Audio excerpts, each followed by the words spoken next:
Ramayan video तो आप लोग कर ही रहे हो, वो तो कंप्लीट है ही, लेकिन जो अन्य भी जो प्रमुख मैगजीन जैसे ये दृष्टि और अन्य जो घटना चक्र आदि आती हैं, इनको भी जो महत्वपूर्ण टॉपिक होंगे उनको भी मैं कवर करवा दूंगा, तो आपका रिवीजन होता जाएगा। अगर कुछ छूटा होगा तो वो भी इसमें कवर हो जाएगा, ठीक है। तो कहीं से भी एक रत्ती भी आपको गुंजाइश नहीं छोड़नी है, सब कुछ तैयार करके जाना है। वीडियोस देखते रहिए, सारी महत्वपूर्ण चीज़ें इसी प्लेटफॉर्म पे आपको मिलेंगी। जय हो स्टडी टेलीग्राम ग्रुप का लिंक नीचे दिया हुआ है, ये सब PDF मैं शेयर कर दिया करूँगा, ठीक है। बाकी रामायण की चाहिए तो आप 9453775039 पे संपर्क करके ले सकते हैं व्हाट्सएप नंबर पे। चलिए, चार राज्यों में राज्यपालों की नियुक्ति हुई। 9 सितंबर 2021 को राष्ट्रपति रामनाथ कोविंद ने 4 राज्यों नामतः पंजाब, तमिलनाडु, उत्तराखंड, नागालैंड, चारों राज्य याद रखिएगा। पूछ सकता है किन 4 राज्यों में, तो ये ठीक है, राज्यपालों की नियुक्ति की। पंजाब के राज्यपाल का अतिरिक्त प्रभार धारित करने वाले तमिलनाडु के राज्यपाल बनवारी लाल पुरोहित को पंजाब का नियमित राज्यपाल नियुक्त किया गया। नागालैंड के राज्यपाल RN रवि को तमिलनाडु का राज्यपाल नियुक्त किया गया। लेफ्टिनेंट जनरल गुरमीत सिंह को उत्तराखंड का राज्यपाल नियुक्त किया गया। असम के राज्यपाल प्रोफेसर जगदीश मुखी को नागालैंड के गवर्नर का अतिरिक्त प्रभार दे दिया गया। राष्ट्रपति रामनाथ कोविंद ने उत्तराखंड की राज्यपाल बेबी रानी मौर्य का त्यागपत्र स्वीकार किया। ये भी एक प्रश्न बनेगा। इंडिया रैंकिंग 2021 अभी हाल ही में जारी हुआ। केंद्रीय शिक्षा मंत्री धर्मेंद्र प्रधान द्वारा नई दिल्ली में राष्ट्रीय संस्थागत रैंकिंग फ्रेमवर्क NIRF द्वारा तैयार की गई इंडिया रैंकिंग 2021 जारी की गई। तो जारी किया शिक्षा मंत्री ने, तैयार किसने किया? NIRF ने, राष्ट्रीय संस्थागत रैंकिंग फ्रेमवर्क ने। भारत में उच्च शिक्षा संस्थानों की इंडिया रैंकिंग का यह 6ठा संस्करण है। कैसा है? 6ठा संस्करण है। इंडिया रैंकिंग 2021 में पहली बार अनुसंधान संस्थानों को भी शामिल किया गया है, ये भी ध्यान रखिएगा। इस रैंकिंग में 5 मापदंडों को आधार बनाया गया है, जिनमें शिक्षण, सीखना और संसाधन, अनुसंधान और व्यावसायिक अभ्यास, स्नातक परिणाम, आउटरीच और समावेशिता, अनुभव, 5 मापदंड याद रखिएगा। इंडिया रैंकिंग 2021 की समग्र श्रेणी में शीर्ष स्थान लगातार तीसरी बार भारतीय प्रौद्योगिकी संस्थान मद्रास IIT मद्रास को प्राप्त हुआ। बाकी के दूसरे में कर्नाटक है, भारतीय IIT बेंगलुरु, IIT बॉम्बे तीसरे पे है, IIT दिल्ली चौथे पे है, ठीक है। समग्र श्रेणी में शीर्ष 10 में उत्तर प्रदेश के 2 संस्थान है, IIT कानपुर, बनारस हिंदू विश्वविद्यालय। विश्वविद्यालयों की श्रेणी में भारतीय विज्ञान संस्थान बेंगलुरु को प्रथम, जवाहरलाल नेहरू विश्वविद्यालय को द्वितीय, बनारस हिंदू विश्वविद्यालय को तृतीय स्थान प्राप्त हुआ है। प्रबंधन संस्थान में IIM अहमदाबाद पहले स्थान पे है। इंजीनियरिंग संस्थानों में IIT मद्रास है ही, वो समग्र में है तो इसमें भी होना था। फार्मेसी संस्थानों में शीर्ष स्थान जामिया हमदर्द दिल्ली को प्राप्त हुआ है। चिकित्सा संस्थानों में शीर्ष स्थान अखिल भारतीय चिकित्सा विज्ञान संस्थान दिल्ली स्थित है। National law school of India university Bengaluru ने लगातार चौथे वर्ष विधि के क्षेत्र में शीर्ष स्थान बरकरार रखा है। Manipal college of dental sciences Manipal ने दंत चिकित्सा श्रेणी में पहला स्थान प्राप्त किया है। वास्तुकला की श्रेणी में शीर्ष स्थान पर भारतीय प्रौद्योगिकी संस्थान रुड़की स्थित है। अनुसंधान श्रेणी में भारतीय विज्ञान संस्थान बेंगलुरु को शीर्ष स्थान प्राप्त हुआ है। ये सभी आपका रिवीजन हो रहा होगा। कार्बी आंगलोंग शांति समझौता 4 सितंबर 2021 को कार्बी आंगलोंग शांति समझौता गृह मंत्री अमित शाह, असम के मुख्यमंत्री हेमंत बिस्वा शर्मा एवं तुलीराम रोंगहांग की उपस्थिति में किया गया। यह ऐतिहासिक समझौता उग्रवाद मुक्त समृद्ध पूर्वोत्तर के निर्माण में मील का पत्थर साबित होगा। यह समझौता असम के क्षेत्रीय और प्रशासनिक अखंडता को प्रभावित किए बिना कार्बी आंगलोंग स्वायत्त परिषद को अधिक स्वायत्तता का हस्तांतरण, कार्बी लोगों की संस्कृति की सुरक्षा एवं सर्वांगीण विकास को सुनिश्चित करेगा। कार्बी क्षेत्रों के विकास के लिए विशिष्ट परियोजनाओं को शुरू करने के लिए केंद्र सरकार और असम सरकार द्वारा 5 वर्षों में 1000 करोड़ रुपए का विशेष पैकेज दिया जाएगा। ध्यान रखिएगा, कार्बी सशस्त्र समूह हिंसा को त्यागने और लोकतांत्रिक प्रक्रिया में शामिल होने के लिए सहमत हुए हैं। सशस्त्र समूहों के कैडरों के पुनर्वास का भी प्रावधान है। कार्बी आंगलोंग स्वायत्त परिषद क्षेत्र से बाहर रहने वाले कार्बी लोगों के विकास पर ध्यान केंद्रित करने के लिए एक कार्बी कल्याण परिषद की स्थापना का प्रावधान भी है। परिषद के संसाधनों की पूर्ति के लिए राज्य की संचित निधि का संशोधन किया जाएगा। वर्तमान समझौते में कार्बी आंगलोंग स्वायत्त परिषद को अधिक विधायी, कार्यकारी, प्रशासनिक और वित्तीय शक्तियां देने का प्रस्ताव है। उल्लेखनीय है कि भारत सरकार का लक्ष्य उत्तर पूर्व के सभी विवादों को 2022 तक समाप्त कर 2023 में पूर्वोत्तर में शांति और विकास का नया युग शुरू करना है। उत्तर पूर्व क्षेत्र के लिए भारत सरकार द्वारा 3 उद्देश्यों को चिन्हित किया गया है, जो निम्नानुसार हैं। ध्यातव्य है कि वर्ष 1995 और वर्ष 2011 में 2 बार त्रिपक्षीय समझौता ज्ञापन पर हस्ताक्षर किए गए थे, किंतु ये असफल रहे थे। भारत प्लास्टिक समझौता, तो 3 सितंबर 2021 को भारत में ब्रिटिश उच्चायुक्त अलेक्जेंडर एलिस ने भारत प्लास्टिक समझौता नामक नए मंच की शुरुआत की। भारत प्लास्टिक समझौता करने वाला एशिया का पहला देश बन गया है। इस मंच को world wide fund for nature India ने भारतीय उद्योग परिसंघ के सहयोग से विकसित किया है। भारतीय संदर्भ के अनुरूप भारत का प्लास्टिक समझौता एक दृश्य प्रभाव पैदा करने के लिए बहुआयामी, प्रणालीगत और बड़े पैमाने पर समाधान प्रदान करेगा। प्लास्टिक समझौते का उद्देश्य प्लास्टिक पैकेजिंग को अर्थव्यवस्था से और प्राकृतिक वातावरण से बाहर रखना है। इसका उद्देश्य 2030 तक निम्नलिखित लक्ष्यों को प्राप्त करना है। पहला, अनावश्यक या समस्या पैदा करने वाले प्लास्टिक पैकेजिंग और वस्तुओं की एक सूची को परिभाषित करना तथा उन्हें नया स्वरूप और नवाचार के माध्यम से संबोधित करने का उपाय करना। दूसरा, प्लास्टिक पैकेजिंग का 100% पुनः प्रयोग या पुनर्चक्रण योग्य होना। तीसरा, 50% प्लास्टिक पैकेजिंग को प्रभावी ढंग से पुनर्चक्रित किया जाना। चौथा, सभी प्लास्टिक पैकेजिंग में 25% औसत पुनर्चक्र की सामग्री का उपयोग। ये सभी इसमें शामिल हैं। 5 स्टार ईट राइट स्टेशन प्रमाणन। तो 5 स्टार ईट राइट स्टेशन प्रमाणन 2 सितंबर 2021 को भारतीय खाद्य सुरक्षा और मानक प्राधिकरण ने चंडीगढ़ रेलवे स्टेशन को उच्च गुणवत्ता पौष्टिक भोजन प्रदान करने के लिए 5 स्टार ईट राइट स्टेशन प्रमाणन प्रदान किया। मानक खाद्य भंडारण और स्वच्छता प्रथाओं का पालन करने वाले स्टेशनों को FSSAI द्वारा यह प्रमाणीकरण प्रदान किया जाता है। स्टेशनों को 1 से 5 तक की रेटिंग वाली FSSAI पैनलबद्ध तृतीय पक्ष संपरीक्षा संस्था के निष्कर्ष पर एक प्रमाण पत्र से सम्मानित किया जाता है। 5 स्टार रेटिंग यात्रियों के लिए सुरक्षित और स्वच्छ भोजन सुनिश्चित करने के लिए स्टेशनों द्वारा अनुकरणीय प्रयासों को इंगित करती है। Chandigarh railway station 5 star eat right station प्रमाणन प्राप्त करने वाला भारत का 5वां स्टेशन बन गया है। यह प्रमाणन प्राप्त करने वाले अन्य railway station Anand Vihar terminal हैं, Chhatrapati Shivaji terminal, Mumbai central railway station और बड़ोदरा रेलवे स्टेशन। ये 4 पहले थे, 5वां चंडीगढ़ रेलवे स्टेशन बना है। संसदीय पहुंच कार्यक्रम 31 अगस्त 2021 को श्रीनगर में लोकसभा अध्यक्ष ओम बिरला ने जम्मू और कश्मीर संघ राज क्षेत्र की पंचायती राज संस्थाओं के सशक्तिकरण के लिए संसदीय पहुंच कार्यक्रम का उद्घाटन किया। संसदीय पहुंच कार्यक्रम ओम बिरला की एक अनूठी पहल है जिसका उद्देश्य स्थानीय स्तर पर शासन और आयोजनों से जुड़ी संस्थाओं को सशक्त करना है। संसदीय पहुंच कार्यक्रम पंचायती राज संस्थाओं की क्षमता निर्माण, जवाबदेही और पारदर्शिता में सुधार की दिशा में एक कदम है।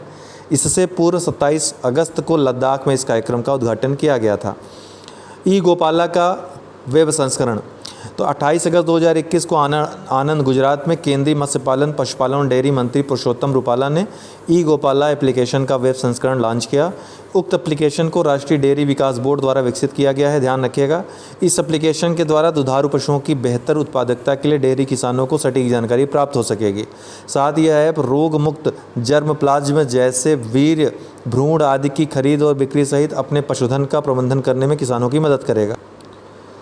फोरम फॉर डीकार्बनाइजिंग ट्रांसपोर्ट 23 अगस्त 2021 को नीति आयोग और विश्व संसाधन संस्थान WRI इंडिया ने NDC national determined contribution transport initiative for Asia परियोजना के भाग के रूप में भारत में फोरम फॉर डीकार्बनाइजिंग ट्रांसपोर्ट की शुरुआत किया। तो किसने किया, याद रखिएगा 23 अगस्त को।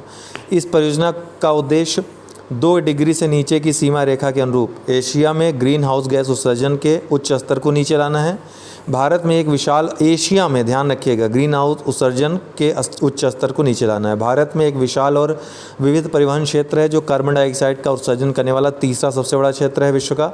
पर्यावरण मंत्रालय की रिपोर्ट के अनुसार परिवहन क्षेत्र के द्वारा उत्सर्जित कुल कार्बन डाइऑक्साइड में सड़क परिवहन का 90% योगदान है। बहुत महत्वपूर्ण फैक्ट है, ध्यान रखिएगा, पर्यावरण मंत्रालय ने ये रिपोर्ट दी है। ठीक है। आरोग्य धारा 2.0 18 अगस्त 2021 को केंद्रीय स्वास्थ्य एवं परिवार कल्याण मंत्री मनसुख मंडाविया ने आयुष्मान भारत प्रधानमंत्री जन आरोग्य योजना के अंतर्गत 2 करोड़ उपचार पूरे होने के उपलक्ष्य में आयोजित आरोग्य धारा 2.0 कार्यक्रम की अध्यक्षता की। ठीक है, तो 2 करोड़ का जो उपचार है उसका लक्ष्य पूरा हो गया है, ये ध्यान रखिएगा।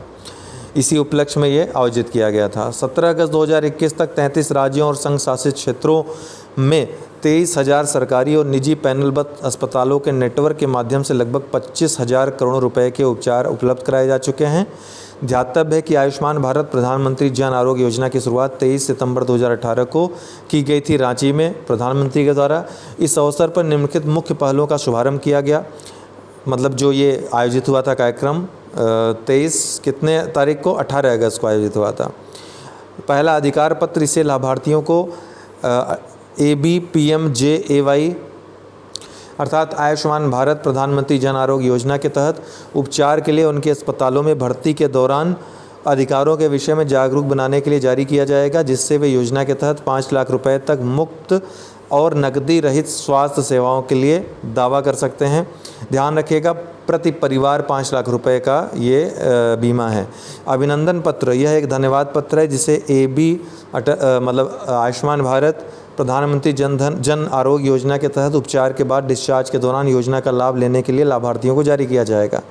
आयुष्मान भारत यह एक अन्य प्रमुख पहल है जो सभी नागरिकों को, पात्र लोगों को उनका आयुष्मान कार्ड दिलाने और उन्हें योजना के दायरे में लाने में सहायता देकर आयुष्मान भारत के विजन में योगदान करने का अवसर प्रदान करती है, उपलब्ध कराती है। तो ध्यान रखिएगा, आयुष्मान मित्र, अभिनंदन पत्र और अधिकार पत्र, 3 चीज़ें पूछा जा सकता है। इस अवसर पर स्वास्थ्य मंत्री मंडाविया ने उत्तर प्रदेश के जौनपुर निवासी रामधनी से बात की, जो इस योजना के 2 करोड़वें लाभार्थी हैं। क्या नाम है इनका? जौनपुर के हैं, ध्यान रखिएगा, रामधनी नाम है। आयुष्मान भारत जन आरोग्य योजना का लाभ 3 करोड़ लोगों तक पहुंचाने का लक्ष्य रखा गया। यहीं से इसी तरफ प्रश्न पूछ लेगा कि कौन था जौनपुर का, कहाँ का निवासी था रामधनी, ये इस तरह का पूछ लेगा अपनी। और हाँ, ध्यान रखें, आयुष्मान भारत जन आरोग्य योजना का लाभ 3 करोड़ लोगों तक पहुंचाने का लक्ष्य इस वर्ष रखा गया है।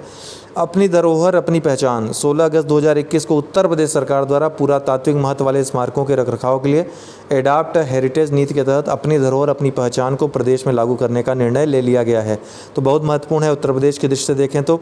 इसके तहत उत्तर प्रदेश राज्य पुरातत्व निदेशालय द्वारा सार्वजनिक क्षेत्र की इकाइयों एवं निजी क्षेत्रों की सहभागिता से संरक्षित स्मारकों, पुरास्थलों का स्थलीय विकास, रखरखाव और जन सुविधाओं का प्रबंधन किया जाएगा। संरक्षित स्मारकों या पुरास्थलों को विकसित करने के लिए निजी क्षेत्र के उद्यमियों को स्मारक मित्र बनाया जाएगा। स्मारक मित्र के लिए उत्तर प्रदेश राज्य पुरातत्व निदेशालय, संस्कृति विभाग, पर्यटन विभाग और संबंधित जिले के जिलाधिकारी के मध्य समझौता होगा, जिसकी अवधि अधिकतम 5 वर्ष होगी। योजना के क्रियान्वयन के लिए संस्कृति विभाग और पर्यटन विभाग की एक संयुक्त समिति बनाई जाएगी। ये सभी चीज़ें आप ध्यान रखिएगा, बार बार सुन लीजिएगा। इस योजना के प्रथम चरण में राज्य पुरातत्व विभाग के 11 प्रमुख स्मारकों या पुरास्थलों का चयन स्मारक मित्र बनाने के लिए किया गया है। इन स्मारकों में लखनऊ के कैसरबाग स्थित छतर मंजिल एवं फरहद बख्श कोठी, कोठी गुलिस्ताने इरम, दर्शन विलास कोठी, हुलास खेला उत्खनन स्थल, मोहनलालगंज, कुसुम वन सरोवर, गोवर्धन मथुरा, गोवर्धन की छतरियाँ, रसखान समाधि गोकुल मथुरा, गुरुधाम मंदिर वाराणसी, करदमेश्वर महादेव मंदिर कदवा वाराणसी, चुनार किला मिर्ज़ापुर और प्राचीन दुर्ग बरुआ सागर झांसी शामिल हैं। ध्यातव्य है कि अडॉप्ट ए हेरिटेज अपनी धरोहर अपनी पहचान परियोजना का शुभारंभ 27 सितंबर 2017 को किया गया था। तो एडाप्ट हेरिटेज जो कार्यक्रम है इसका कब आरंभ किया गया था? 27 सितंबर 2017। और अब अपनी धरोहर अपनी पहचान को इसी के अंतर्गत लागू करने का फैसला प्रदेश सरकार ने किया है। दोनों चीज़ें याद रखिएगा। 2024 तक सभी योजनाओं के तहत फोर्टिफाइड चावल की उपलब्धता। प्रधानमंत्री नरेंद्र मोदी ने 15 अगस्त 2021 को 75वें स्वतंत्रता दिवस के अवसर पर राष्ट्र को संबोधित करते हुए 2024 तक विभिन्न योजनाओं के तहत गरीबों को फोर्टिफाइड चावल उपलब्ध कराने की घोषणा की है। तो 75वें स्वतंत्रता दिवस के अवसर पर राष्ट्र को संबोधित करते हुए मोदी जी ने ये बात कही। फोर्टिफाइड चावल में पाए जाने वाले iron, folic acid, vitamin A, vitamin B12 आदि न्यूट्रिशनल वैल्यू बढ़ा देते हैं, जिसके सेवन करने से महिलाओं एवं बच्चों का उचित रूप से विकास संभव है। देश में वर्तमान में सार्वजनिक वितरण प्रणाली द्वारा फोर्टिफाइड चावल वितरण करने की केंद्रीय योजना हेतु चिन्हित 15 राज्यों में से 5 राज्यों ने पायलट योजना के रूप में एक जिले में क्रियान्वयन शुरू किया है। यह पायलट स्कीम गुजरात, छत्तीसगढ़, तमिलनाडु, महाराष्ट्र, आंध्र प्रदेश में चलाई जा रही है। ध्यान रखिएगा, उत्तर प्रदेश में ये पायलट स्कीम नहीं चलाई जा रही है। प्रधानमंत्री उज्ज्वला योजना 2.0 10 अगस्त 2021 को प्रधानमंत्री नरेंद्र मोदी द्वारा, डेट याद रखिए 10 अगस्त 2021, महोबा उत्तर प्रदेश में महिला लाभार्थियों को LPG गैस कनेक्शन सौंपकर उज्ज्वला 2.0 का शुभारंभ किया गया। इस योजना के दूसरे चरण में किसी भी प्रवासी मजदूर को कनेक्शन के लिए राशन कार्ड या कोई अन्य पते प्रमाण की जरूरत नहीं होगी। उन्हें हाथ से कागज़ पर लिख कर देना होगा कि वे कहाँ रहते हैं और उन्हें कनेक्शन प्राप्त हो जाएगा। ध्यान रखिएगा, ये सब बहुत महत्वपूर्ण पॉइंट्स हैं। जो उज्ज्वला 2.0 के तहत लाभार्थी जो लोग यूपीएससी देने जा रहे हैं, हालांकि उसका तो पेपर अब तक छप गया होगा, उज्ज्वला 2.0 के तहत लाभार्थियों को जमा मुक्त एलपीजी कनेक्शन के साथ साथ पहला रिफिल और हार्ड प्लेट निःशुल्क प्रदान किया जाएगा। ध्यान रखिएगा, मुफ्त एलपीजी कनेक्शन के साथ साथ पहला रिफिल अर्थात पहली बार जो गैस भरा जाएगा वो, और हॉट प्लेट निःशुल्क प्रदान किया जाएगा। प्रधानमंत्री उज्ज्वला योजना वर्ष 2016 में यूपी के बलिया से स्वतंत्रता संग्राम के प्रणेता मंगल पांडे की भूमि से शुरू की गई थी। उज्ज्वल आवाहन परियोजना 6 अगस्त 2021 को पेट्रोलियम और प्राकृतिक गैस तथा श्रम एवं रोजगार राज्य मंत्री रामेश्वर तेली ने वीडियो कॉन्फ्रेंस के माध्यम से ओएनजीसी समर्थित असम हथकरघा परियोजना उज्ज्वल आवाहन का शुभारंभ किया। ये असम हथकरघा परियोजना है। उज्ज्वल आवाहन तीसरी ओएनजीसी हस्तशिल्प परियोजना है। यह परियोजना सरकार के आज़ादी का अमृत महोत्सव समारोह के तहत चलाई जा रही है, जिसके तहत हथकरघा हस्तशिल्प में असम के शिवसागर जिले के भटियापार के 100 से अधिक कारीगरों को सहायता और प्रशिक्षण दिया जाएगा। इस परियोजना की लागत 26 लाख रुपए से अधिक है। भारत की आज़ादी के 75वें वर्ष को देखते हुए पेट्रोलियम और प्राकृतिक गैस मंत्रालय के अधीनस्थ सार्वजनिक उपक्रमों ने स्वतंत्रता के प्रत्येक वर्ष को मनाने के लिए 75 परियोजनाओं में मदद करने की जिम्मेदारी ली है। इन 75 परियोजनाओं में से ओएनजीसी 15 परियोजनाओं में सहायता दे रही, जिन्हें 15 अगस्त 2022 तक क्रियान्वित किया जाएगा। द्वितीय बांध पुनरुद्धार एवं सुधार योजना 4 अगस्त 2021 को भारत सरकार, केंद्रीय जल आयोग, 10 भागीदार राज्यों के सरकारी प्रतिनिधियों और विश्व बैंक के मध्य द्वितीय बांध पुनरुद्धार एवं सुधार परियोजना DRIP-2 के लिए $250 मिलियन के ऋण समझौते पर हस्ताक्षर किए। ध्यान रखिएगा, बहुत महत्वपूर्ण है, विश्व बैंक के साथ ये समझौता हुआ है। इस परियोजना का क्रियान्वयन छत्तीसगढ़, गुजरात, केरल, मध्य प्रदेश, महाराष्ट्र, मणिपुर, मेघालय, उड़ीसा, राजस्थान एवं तमिलनाडु, इसमें उत्तर प्रदेश का नाम नहीं है, लगभग 120 बांधों में किया जाएगा। परियोजना के क्रियान्वयन के दौरान अन्य राज्यों अथवा एजेंसियों को जोड़ा जा सकेगा। ध्यान रखिएगा, राष्ट्रीय स्तर पर परियोजना का क्रियान्वयन केंद्रीय जल आयोग द्वारा किया जाएगा। उक्त ऋण राशि की परिपक्वता अवधि 13 वर्ष है, जिसमें 6 वर्ष की छूट अवधि भी शामिल है। गौरतलब है कि विश्व बैंक द्वारा वित्त पोषित $279 मिलियन और $62 मिलियन का अतिरिक्त वित्तीयन प्रथम बांध पुनरुद्धार एवं सुधार परियोजना में भारत के 6 राज्यों एवं एक केंद्रीय एजेंसी के 223 बांधों को शामिल किया गया था। अभी दूसरे वाले चरण में कितने को शामिल किया जा रहा है? DRIP-2 में 120 बांधों को शामिल किया जा रहा है। समग्र शिक्षा योजना 4 अगस्त 2021 को प्रधानमंत्री नरेंद्र मोदी की अध्यक्षता में आर्थिक मामलों की मंत्रिमंडलीय समिति ने संशोधित समग्र शिक्षा योजना को 1 अप्रैल 2021 से 31 मार्च 2016 तक जारी रखने को मंजूरी दी है। डेट याद रखिएगा, समय याद रखिएगा। इस योजना का कुल वित्तीय परिव्यय 2,94,283.04 करोड़ रुपये है, जिसमें 1,85,398.32 करोड़ रुपये का केंद्रीय हिस्सा भी शामिल है। बाकी हिस्सा राज्यों का होगा। इस योजना के अंतर्गत 11,60,000 विद्यालय, 15 करोड़ 56 लाख से अधिक छात्र और सरकार एवं सरकार से सहायता प्राप्त विद्यालयों के 57 लाख शिक्षक शामिल हैं। समग्र शिक्षा योजना स्कूली शिक्षा के लिए एक एकीकृत योजना है, जिसमें पूर्व विद्यालय से, मतलब प्राथमिक विद्यालय से पहले की जो शिक्षा होती है उससे लेकर 12वीं कक्षा तक के सभी पहलुओं को शामिल किया गया है। यह योजना न केवल शिक्षा के अधिकार अधिनियम के कार्यान्वयन के लिए सहायता प्रदान करती है, बल्कि इसको यह सुनिश्चित करने के लिए भी राष्ट्रीय शिक्षा नीति 2020 की सिफारिशों के साथ जोड़ा गया है, ताकि सभी बच्चों की एक समान और समावेशी कक्षा के माहौल के साथ गुणवत्तापूर्ण शिक्षा तक पहुँच हो। कृषि स्वचालित मौसम स्टेशनों की स्थापना 3 अगस्त 2021 को केंद्रीय मंत्री जितेंद्र सिंह द्वारा राज्यसभा में एक प्रश्न के लिखित उत्तर में प्रदत्त जानकारी के अनुसार भारतीय मौसम विज्ञान विभाग द्वारा किसानों को सटीक मौसम पूर्वानुमान प्रदान करने के लिए 200 स्थानों पर स्वचालित मौसम स्टेशन की स्थापना की गई। कितने स्थानों पे? 200 स्थानों पर। उक्त केंद्र की स्थापना भारतीय कृषि अनुसंधान परिषद नेटवर्क के तहत कृषि विज्ञान केंद्रों में स्थित जिला कृषि मौसम इकाइयों में की गई है। स्कूल नवाचार दूध प्रशिक्षण कार्यक्रम 16 जुलाई 2021 को केंद्रीय शिक्षा मंत्री धर्मेंद्र प्रधान और जनजातीय कार्य मंत्री अर्जुन मुंडा ने 50,000 स्कूल शिक्षकों के लिए स्कूल नवाचार दूध प्रशिक्षण कार्यक्रम का शुभारंभ किया। स्कूली शिक्षकों के लिए यह अभिनव और अपनी तरह का अनूठा प्रशिक्षण कार्यक्रम है। इसका उद्देश्य 50,000 स्कूल के शिक्षकों को, ध्यान रखें, 50,000 स्कूल के शिक्षकों को नवाचार और रचनात्मकता को प्रोत्साहित करने के लिए 5 मॉड्यूल उद्यमिता, नवाचार, बौद्धिक संपदा अधिकार, उत्पाद विकास, डिजाइन, सोच और विचार निर्माण में ऑनलाइन प्रशिक्षण प्रदान करना है।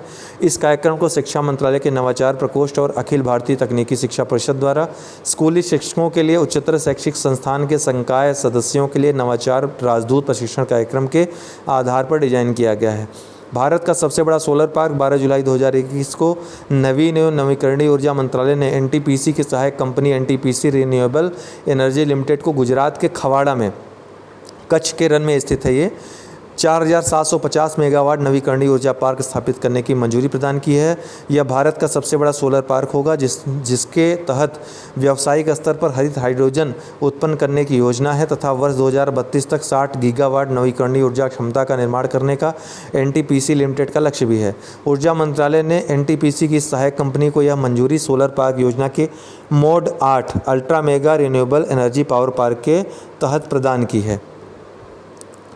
इसके अतिरिक्त तेलंगाना स्थित रामागुंडम ताप विद्युत संयंत्र के जलाशय पर 100 मेगावाट की सबसे बड़ी फ्लोटिंग सोलर परियोजना कार्यान्वयन के अग्रिम चरण में है। निपुण भारत पहल क्या है? 5 जुलाई 2021 को तत्कालीन केंद्रीय शिक्षा मंत्री श्री रमेश पोखरियाल निशंक ने वर्चुअल माध्यम द्वारा 3 से 9 वर्ष, ध्यान रखिए 3 से 9 वर्ष, निपुण से याद रखिए 3 से 9 वर्ष आयु वर्ग के बच्चों की साक्षरता और संख्यात्मक कौशल पर ध्यान देने के लिए निपुण भारत कार्यक्रम को प्रारंभ किया। इसका उद्देश्य है कि वर्ष 2026-27 तक देश का प्रत्येक बच्चा ग्रेड 3 के अंत तक मूलभूत साक्षरता और संख्या गणना कौशल आवश्यक रूप से प्राप्त कर सके। निपुण का कार्यान्वयन शिक्षा मंत्रालय के स्कूली शिक्षा एवं साक्षरता विभाग द्वारा किया जाएगा। किसके द्वारा किया जाएगा?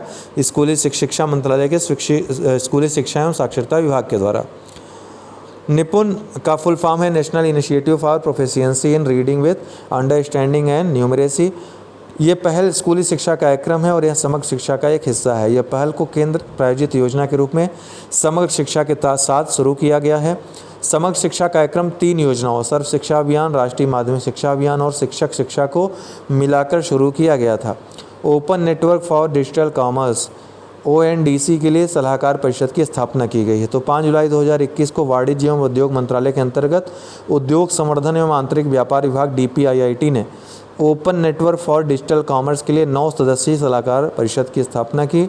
इसमें सदस्य कौन है? ध्यान रखिएगा। श्री RS शर्मा इसके CEO हैं राष्ट्रीय स्वास्थ्य प्राधिकरण के।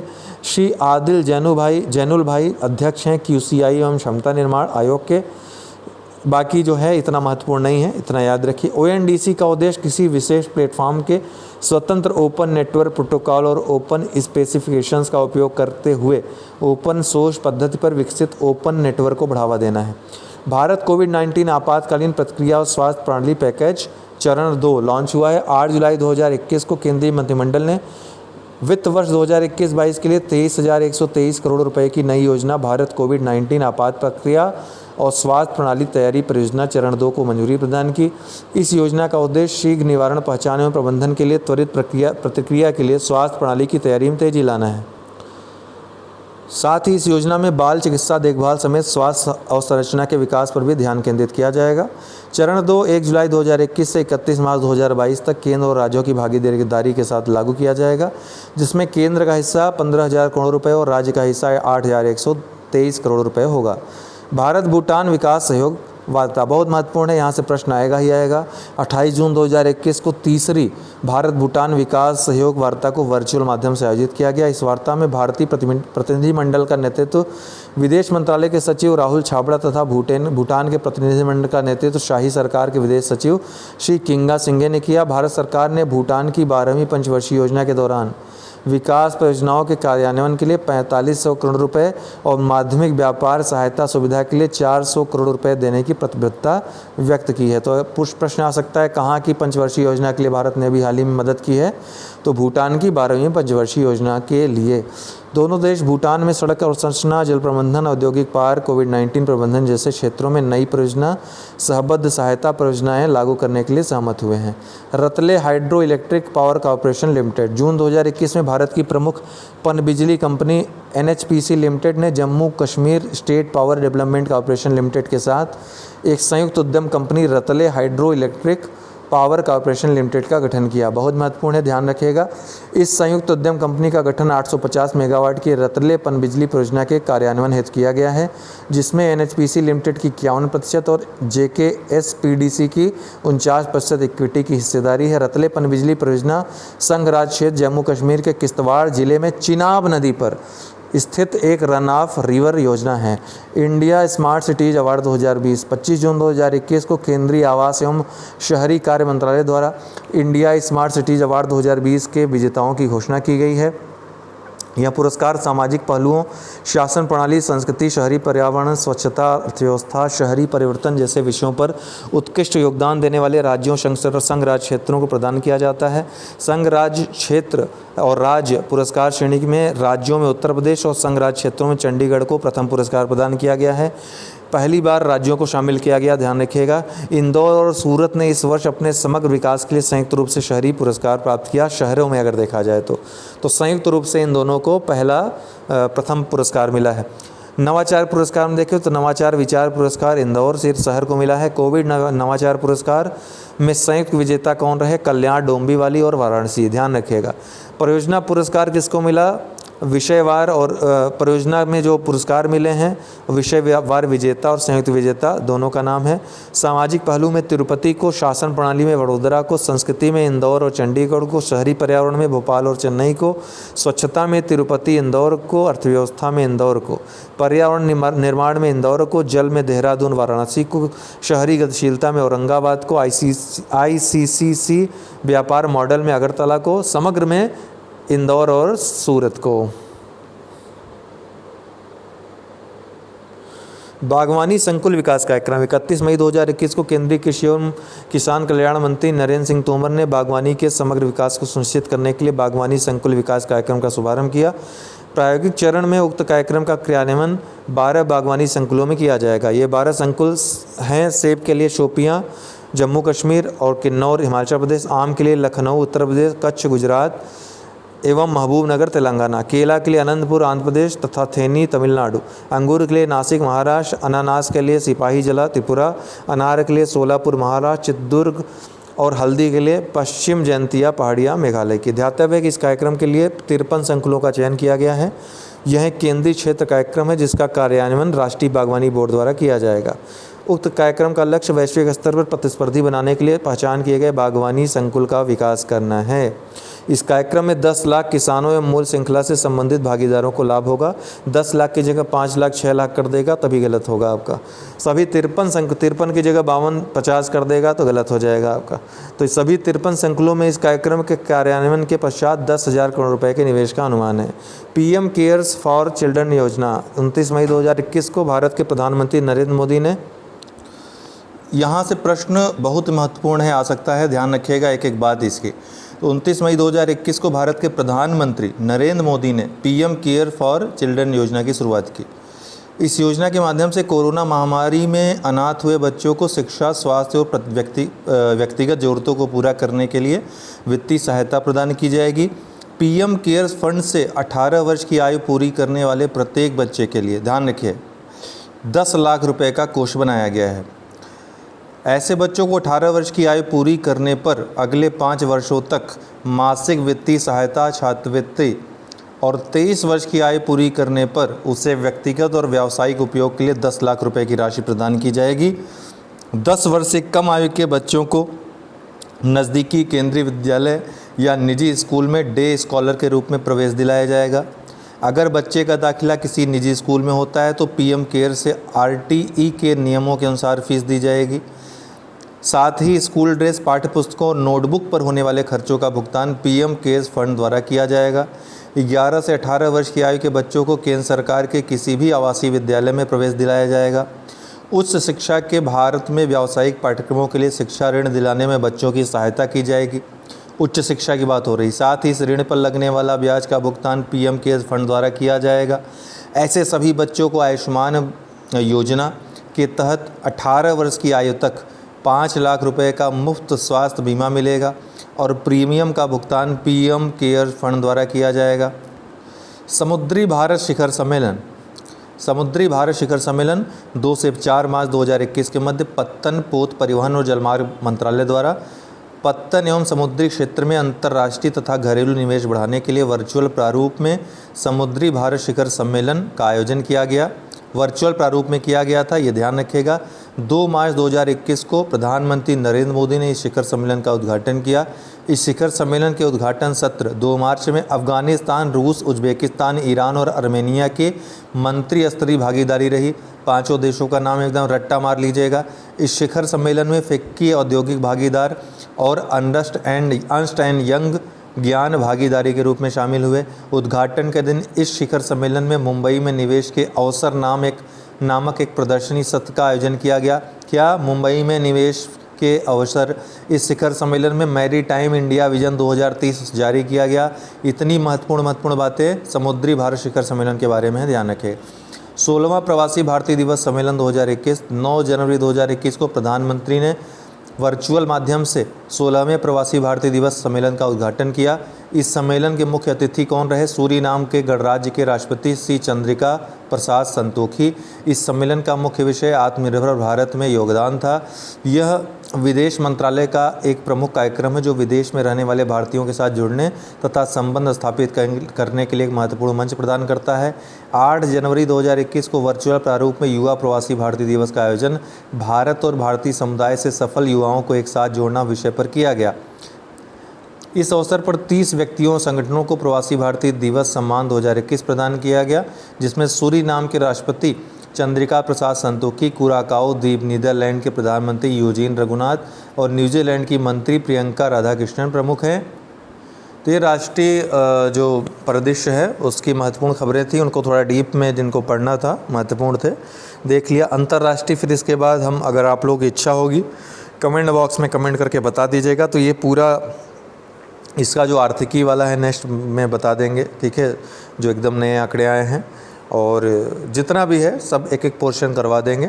अगर आप लोगों की इच्छा है तो कमेंट बॉक्स में कमेंट करके बता दीजिएगा, ठीक है। बाकी तो रामायण है ही, बार बार देखिए उसे। प्लेलिस्ट में चले जाइए, करंट अफेयर्स 2021 के वीडियो वाले सेक्शन में सारे वीडियोस मिलेंगे, और PDF इसकी शेयर कर दे रहे हैं टेलीग्राम ग्रुप पे जय हो स्टडी में, जिसका डिस्क्रिप्शन बॉक्स में लिंक दिया हुआ है। बहुत बहुत धन्यवाद।